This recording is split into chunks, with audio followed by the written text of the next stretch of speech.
কি কাজ এটা বল, কি কাজ? কেমন আছেন আপনি? আছি আলহামদুলিল্লাহ। বাট আপনি এখনো বাপ বইলা ডিসি লেফট নেননি। ডিএনএস চুপ। না ননস্টপ, বলো, আমার ননস্টপ না, 1 to 1 এর মেইন হলো ননস্টপ, রাইট? হ্যাঁ নন তাহলে ওই দিন তুমি কেন বলছো? না না না না না, তুমি তো ওল্ড জেন, ঠিক আছে? আমরা নিউ জেন, আমি এটা মানলাম, ঠিক আছে?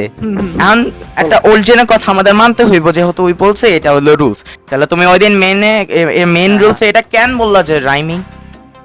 হ্যাঁ এখন আমি বলি, ওকে এখন আমি এটা এক্সপ্লেন করি। হ্যাঁ হ্যাঁ। ভালো একটা কোশ্চেন করছো, ভালো লাগছে।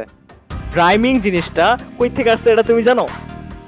এটা রেকর্ড করো। জানো কই থেকে আসছে জানো জানো জানো না? না, জানি না। ওকে, রাইমিং জিনিসটা শেয়ার চ্যাট থেকে আইছে, ঠিক আছে? Share chat, তুমি আচ্ছা। রাইমিং করতে পারো, ঠিক আছে?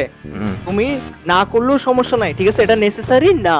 কি বলছি বুঝছো? নেসেসারি না, নেসেসারি না। রাইমিং। তাহলে ওই দিন তুমি মেইন কেন বলছো? তাহলে তো এটার কোনো সেন্স নাই। আমি বলছি ওল্ড রুল, সবথেকে ওল্ড ফার্স্ট, ঠিক আছে? না না না, ওইখানে হলো গিয়া শুধু ওইখানে 1 to 1 এর রুলস চাইছিলে, এখনো কিন্তু তোমার ইউটিউবে রেকর্ড করে আছে। 1 টোনের শুনো, হ্যাঁ হ্যাঁ রেকর্ড, ওই রেকর্ড নিয়ে তুমি পূজা করো 1 টোনের যে ও ভাই, তো আমি তোমার মতো না যে আমি সেটেনিস্ট কো পূজা করুম, বুঝছো? তুমি তো করতেছো এখন অলরেডি। আমি কই করতেছি, আমি কই করতেছি সেটেনিস্টে পূজা? কোনো লজিক নাই কথার মধ্যে। আল্লাহ, পূজা করতেছো, আমার পূজা আমি করতেছো। Lo que quieres,